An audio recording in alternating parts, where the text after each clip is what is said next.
আগের ব্লগে তোমাদের সাথে শেয়ার করেছিলাম আমাদের পুলে স্নান করার ভিডিওটা আর হোটেলের সম্পর্কে যাবতীয় যা কোশ্চেন ছিল সেগুলো।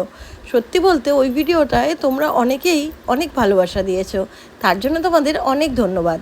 এখানে দেখো আমরা খাওয়া দাওয়া করার পর সবাই মিলে রেডি হয়ে বেরিয়ে পড়লাম বিচে যাওয়ার উদ্দেশ্যে।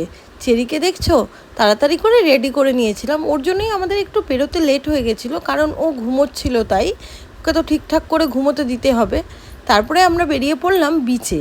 বিচের ধারে গিয়ে দেখছি এরকম এখানে গাড়িগুলো সবাই চড়ছিল বাচ্চারা, তো আমরাও চেরিকে বসিয়ে দিলাম, ও ওটাতে বসে খুব এনজয় করছিল।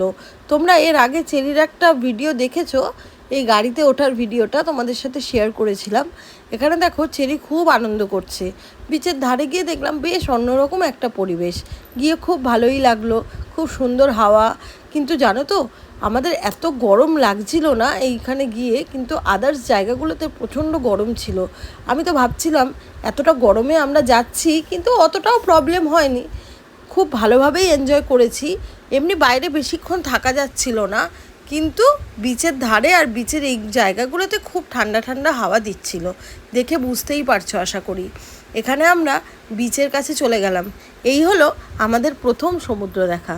হয়তো চেরির যখন বড় হয়ে যাবে তখন এই বিচে যাওয়ার ট্রিপটার কথা ওর মনে থাকবে না, কিন্তু আমাদের সারা জীবন মনে থাকবে ওকে এই বিচে নিয়ে যাওয়ার, এই প্রথমবার ওর সাথে এইভাবে ঘোরার এই এক্সপিরিয়েন্সটা। সত্যি বলতে এই মুভমেন্টটা আমার কাছে খুব স্পেশাল।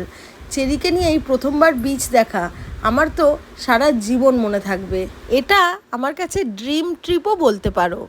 হ্যাঁ, হয়তো জায়গাটা খুব কাছাকাছি বা ছোটোখাটো জায়গাও হতে পারে তোমাদের কাছে, কিন্তু আমার কাছে এটা খুব স্পেশাল, কারণ চেরিকে নিয়ে আমি প্রথমবার এভাবে কোথাও গেলাম। আর এইভাবে একসাথে সমুদ্র দেখার এক্সপিরিয়েন্স তোমাদের সাথে সত্যিই আমি বলে বোঝাতে পারবো না। বিচ থেকে ফেরার পথে আমরা নিয়েছিলাম একটা বার্থডে কেক।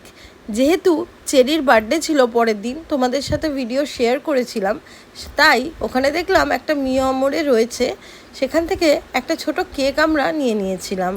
যদিও কেকটা আর রাতে কাটা হয়, কারণ প্রত্যেকে খুব টায়ার্ড হয়ে পড়েছিল সারাদিন গাড়িতে থেকে, আর হই হুল্লোড় করে কারোর আর ইচ্ছা হয়নি, আর চেরিও ঘুমিয়ে পড়েছিল সব থেকে বড় কথা, তাই আর রাত্রে কেক কাটবো ভেবেছিলাম সেটা আর হয়ে ওঠেনি।